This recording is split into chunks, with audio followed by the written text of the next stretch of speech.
Ja. Občina Sevnica je pristopila k tem projektu, kajti taki projekti nekako ozaveščajo širšo javnost o pomenu nekako vzdrževanja narave v dobri kondiciji. Danes imamo veliko zaščitnikov narave, imamo tudi veliko zagovornikov posegov v naravo, vendar ohranjanje ravnotežja je najpomembnejše.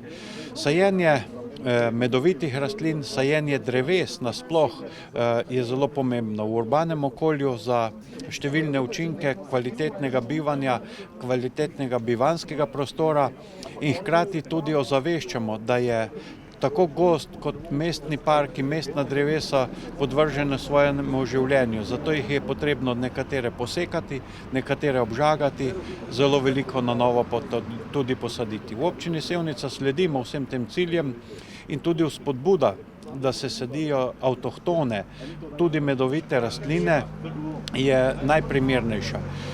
Kajti zelo se je razširila navada, da se sadijo tujerodne rastline, ki postajajo invazivne.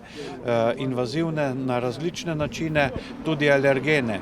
In tudi na tak način s tem podpisom sledimo tem ciljem širše sprejemljivosti zasajevanja dreves, ki so tukaj nekako že milijone let, ki so del te narave in ne predstavljajo grožnjo naravi z svojo agresivnostjo, kar se je zgodilo z marsikatero invazivno vrsto, ki je prišla v to okolje v zadnjih 50-100 letih ali pa v zadnjih 10 letih.